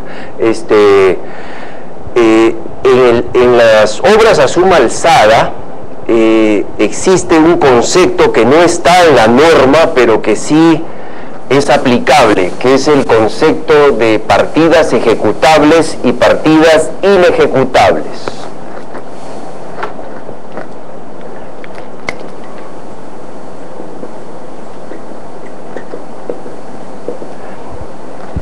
Lo que he entendido de tu inquietud es que tú tienes unos planos de una obra de saneamiento, ¿no? Y que en el plano, digamos, no sé, te he entendido como que la red va en este sentido, ¿no? Pero que en la realidad el terreno, te he entendido que va en contrapendiente, no sé, más o menos es lo que he entendido de tu inquietud, ¿no? Obviamente que al ser pues esto ya fuera de todo procedimiento de ejecución, te repito, existe en el suma alzada los conceptos de partidas ejecutables y partidas inejecutables. Si esto está encajando al parecer pues dentro del concepto que no se puede ejecutar, o sea, eso es inejecutable, ¿no? Inejecutable, sí, yo estaría de acuerdo en hacer la reducción de obra. Tu preocupación es, me dices, ¿dónde queda el concepto de suma alzada? O sea que se puede entonces ir contra el concepto de suma alzada, donde se entiende de que yo he contratado por un monto y me debes pagar todo el monto. Eso no es una verdad absoluta, esa es una verdad relativa. Porque si dentro del concepto de este proyecto a suma alzada existe algo inejecutable, procede la reducción de la obra. Y si quieres conocer un poco más sobre reducción de obra, puedes leer la opinión del OCE 019-2012, en la cual el OCE establece cuál es el procedimiento para la reducción de obra. Siempre cuando hablamos de reducción de obra, recordamos que las reducciones de obra no pueden superar el 25% del contrato de la obra. ¿Qué sucede si lo que vas a reducir es más del 25% del contrato de la obra?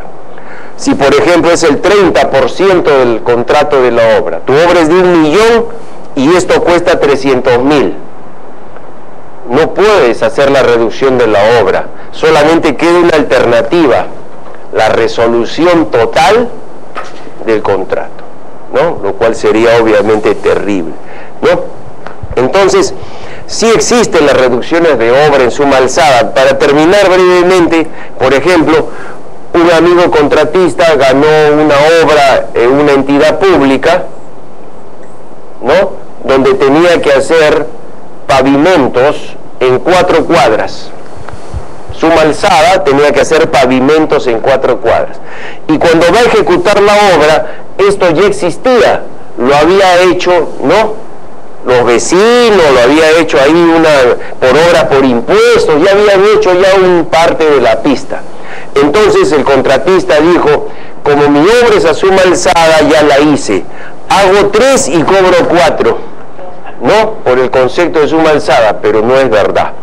No es verdad, porque como esto ya es inejecutable, no es que ya esté ejecutado, ya es inejecutable, se pudo hacer la reducción de meta, ¿no? Así es. No sé si eso te ayuda un poco.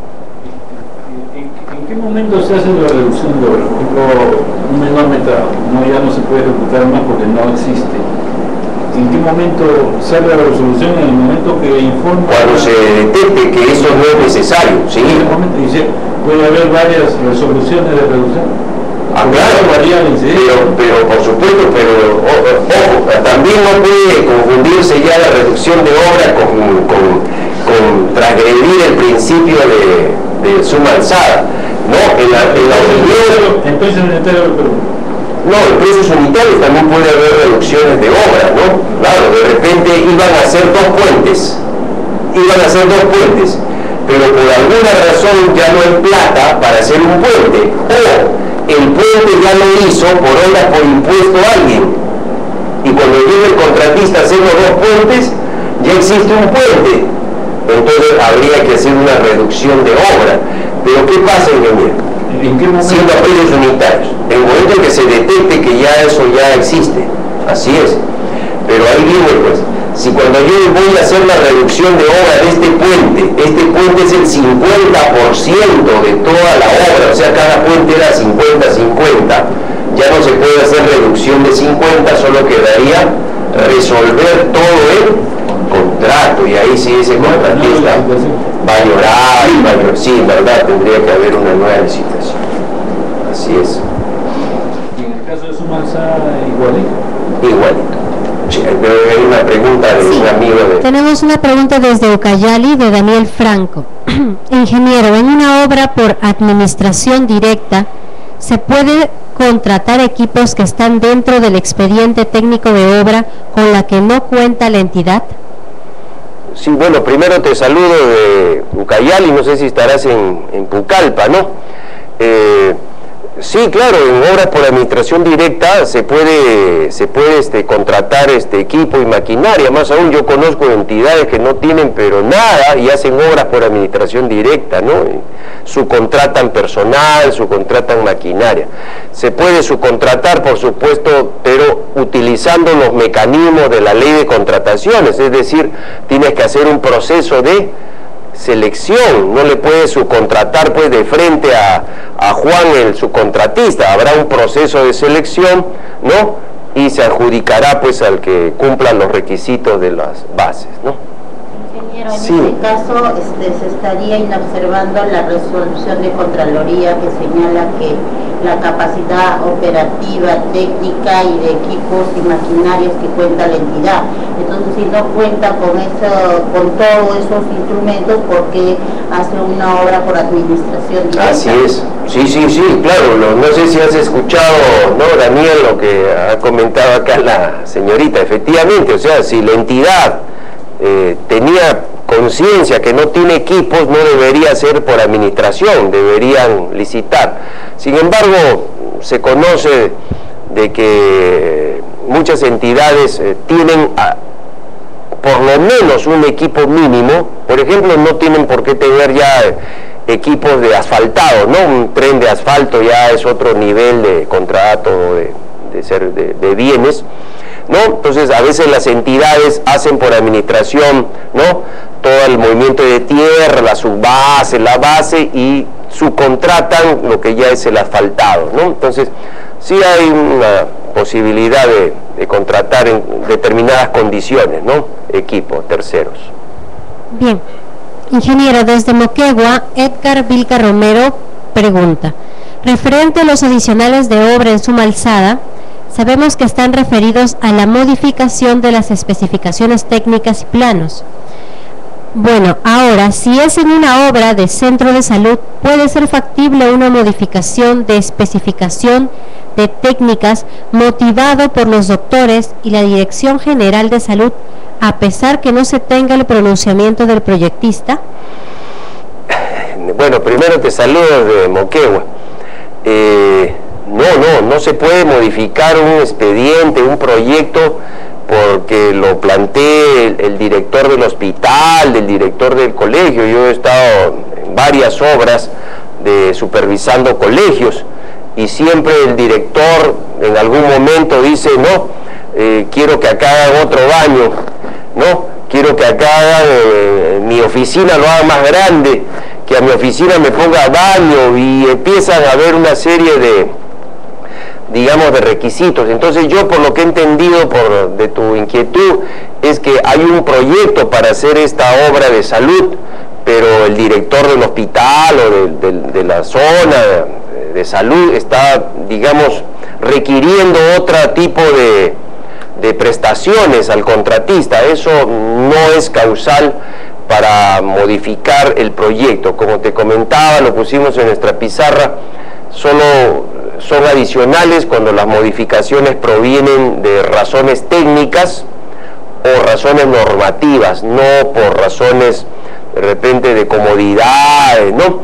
Yo he estado hace muy poco en una reunión donde decían de que era un colegio donde el baño lo habían puesto pues un poco retirado del pabellón, estaba bastante retirado del pabellón, y habían entonces dicho, vamos a hacer otro baño que esté más cerca del pabellón, y eso es un adicional, decía, ¿no? Es un adicional de obra complementaria, vamos a complementar el colegio haciéndole otro baño más cerca a los niños. ¿Eso es un adicional? Por supuesto que no, ¿verdad? Eso es una obra nueva, no es un adicional. Lo estaban requiriendo los señores pues ahí de la PAFA, el director, eso no es una buena idea que acepten esas modificaciones. Bien, ingeniero Johnny Díaz de Lima pregunta, si la entidad contrata la supervisión para una obra por impuesto, ¿se tendrá que aplicar la ley 29.230 para dicha supervisión? No, como la supervisión lo contrata la entidad bajo la ley de contrataciones, el contrato de la supervisión se va a regir por la ley de contrataciones, ¿no? Con toda seguridad. Tenemos una consulta de nuestro amigo Mario Vaca, de Huancavelica. Es una obra suma alzada en una zona rural nuevamente. No se tiene el plano de los detalles de los buzones, solo se tiene especificaciones técnicas donde no indica nada al respecto a los refuerzos de los buzones y buzonetas. En el análisis de costo unitario se encuentra como insumo el acero de refuerzo, que no es para la tapa. La consulta es la siguiente. Se ha solicitado a la entidad que por su intermedio realice la consulta al proyectista sobre estos detalles. Como es clásico, el proyectista es no habido y si respondiera, consulta a Mario, ¿cuál sería su respuesta? ¿Cómo debería proceder? ¿Puedes leerme otra vez la parte de la casuística? Sí. En una obra suma alzada en una zona rural, no se tiene el plano de los detalles de los buzones, solo se tiene especificaciones técnicas donde no indican nada al respecto a los refuerzos de los buzones y buzonetas.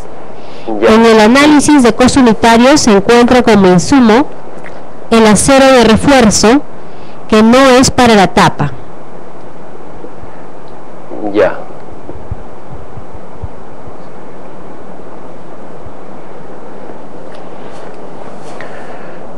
Bueno, si yo fuera el proyectista tendría que adjuntar los planos de detalles, ¿no?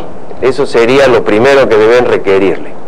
Hay una opinión del OCE que ha salido hace muy poco. Es la opinión 014. Te invito a que leas, ¿no? ¿Cómo se llama nuestro amigo? Mario. Mario, por favor, puedes revisar la página del OCE, la opinión 015 de este año, ¿no? La 015-2015, Laxus 014.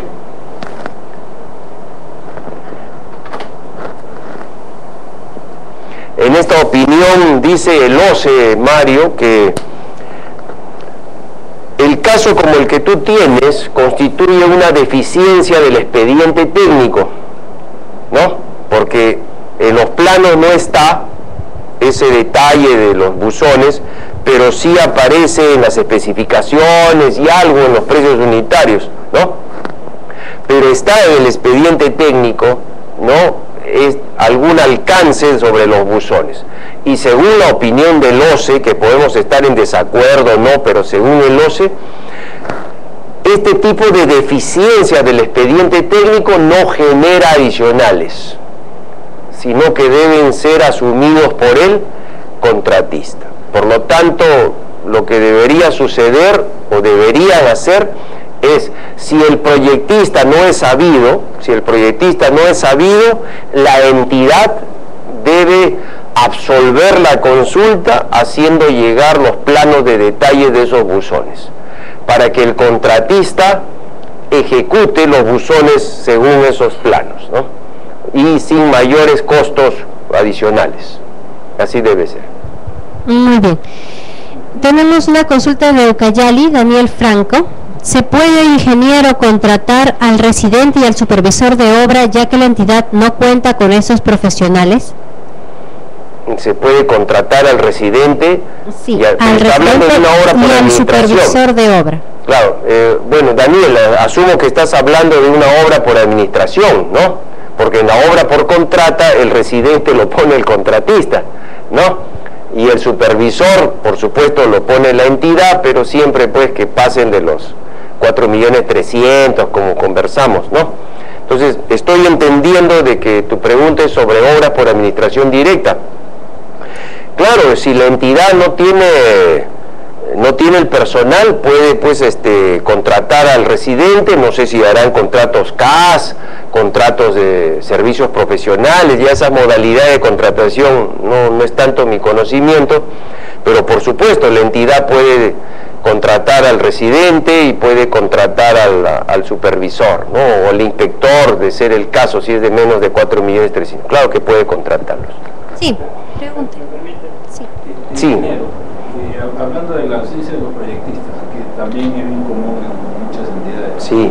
digamos de que hay una consulta y el proyecto se ha elaborado por varios especialistas y justo la consulta de ese especialista no se le puede ubicar.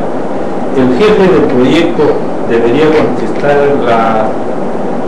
resolver la consulta o dar respuesta a la consulta. En principio, no especialista. Es que ese es un tema si lo vemos así, el proyectista, ¿no? Puede ser una persona natural o puede ser una persona jurídica, ¿no? Si es una persona natural y él ya desapareció, obviamente quien debe asumir la solución de la consulta es la entidad. O sea, yo busco a Miguel y no hay Miguel por ningún lado, ¿no? Entonces la entidad tendrá que asumir la consulta. Pero si es una persona jurídica y esta persona jurídica tenía pues el especialista 1, el especialista 2, el especialista 3, ¿no?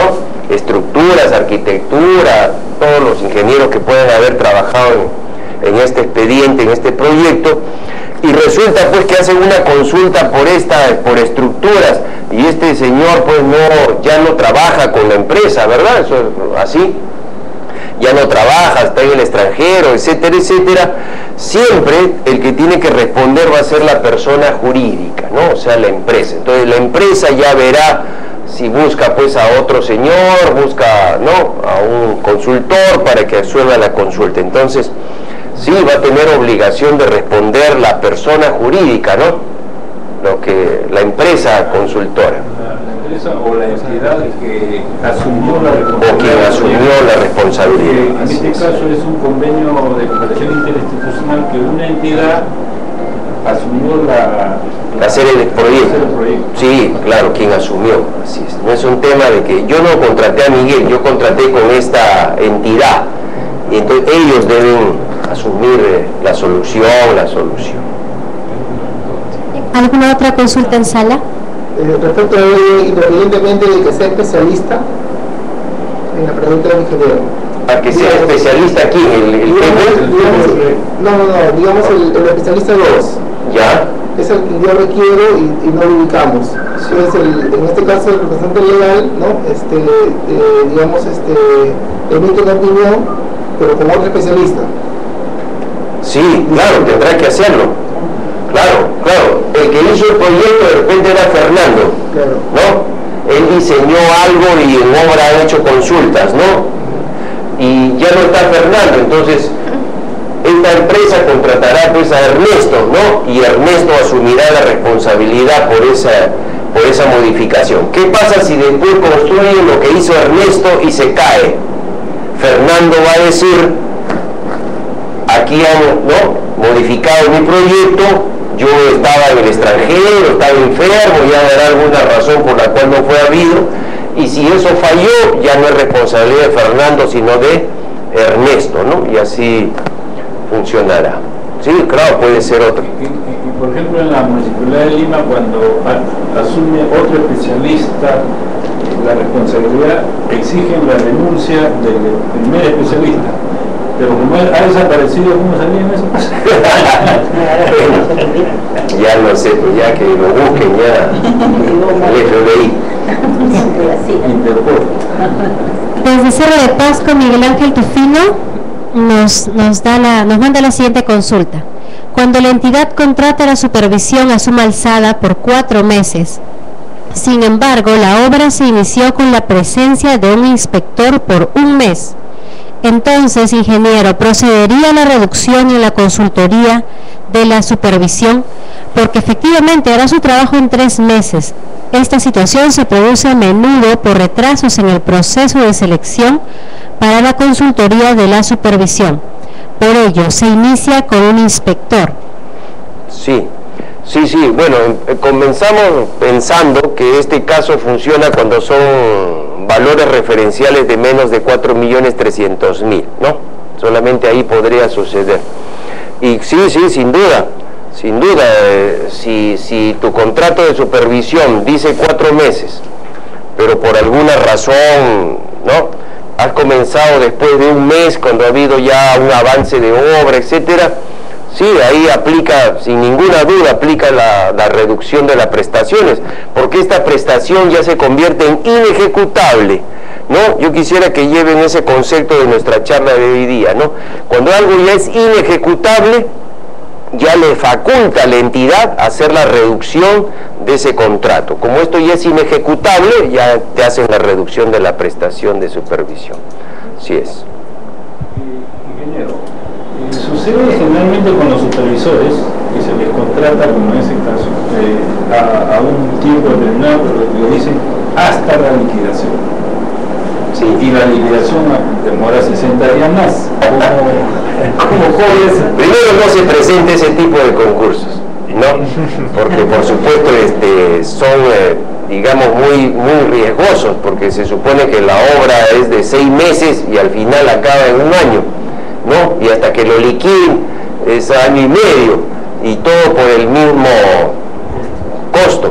Sin embargo, a pesar que es bastante discutible ese tipo de contrataciones tan peligrosas, lo que le puedo recordar es lo siguiente sobre prestaciones, mayores prestaciones de la supervisión, que también es un tema muy amplio.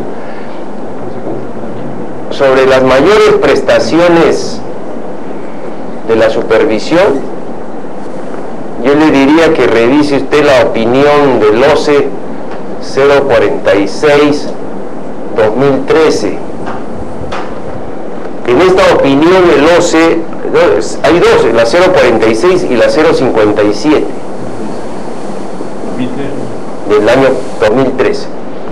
En estas opiniones el OCE establece, ingeniero, lo siguiente: cuando son contratos de supervisión a suma alzada,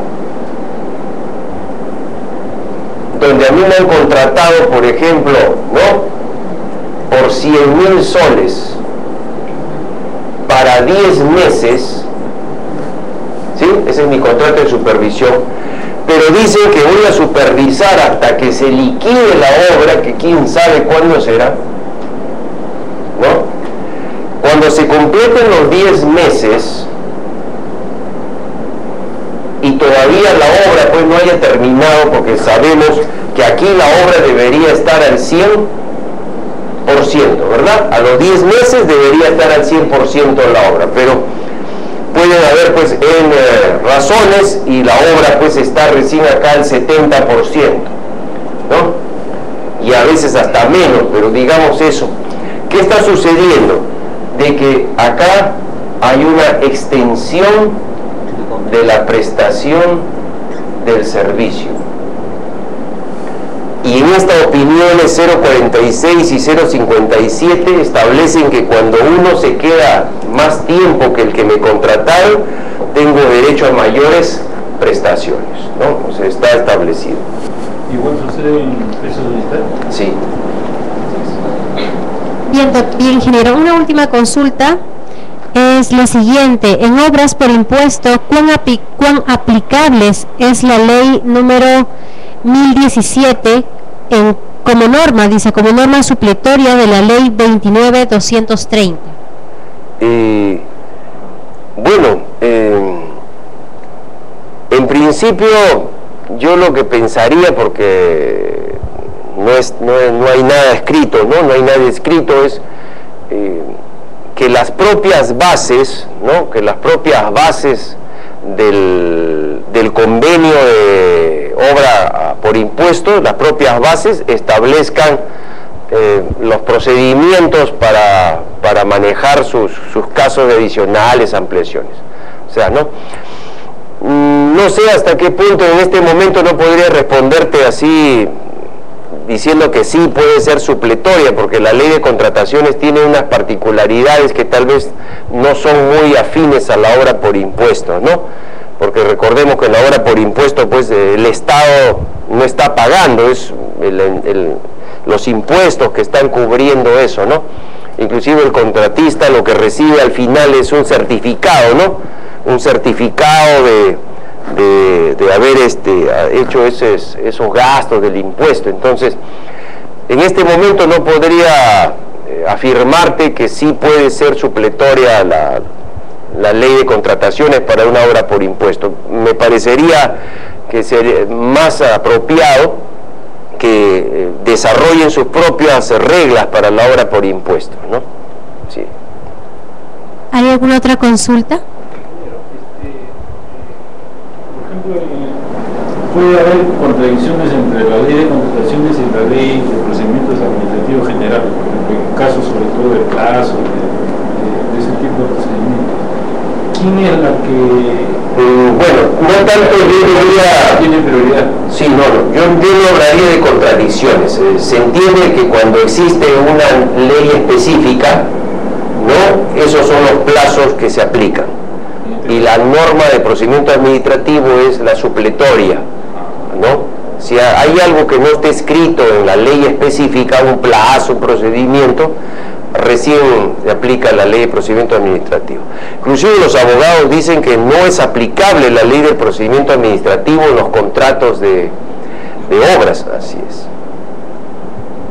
Bien, para finalizar, ingeniero, ¿alguna conclusión que quiera dar? Vamos ya a dar por terminado la sesión. Sí. Bueno, como un último comentario, pues recordar de que hay mucha casuística sobre obras. Hay que tener siempre mucho cuidado cuando estemos aplicando la norma, ¿no? Recordando pues que siempre puede haber las acciones de control que pueden encontrarnos responsabilidades, así que hay que actuar siempre con conocimiento. Lo único que les puedo sugerir es conozcan bien la ley de contrataciones, siempre revisen la página del OCE, ¿no? Sus opiniones, sus pronunciamientos, tiene diferente información el OCE ahí que nos puede ayudar a manejar mejor las obras, ¿no? Y nada más, quiero agradecer pues a los amigos que están acá presentes y por supuesto a los amigos que nos han acompañado de provincias. Muchas gracias y hasta otro momento. Buenas noches.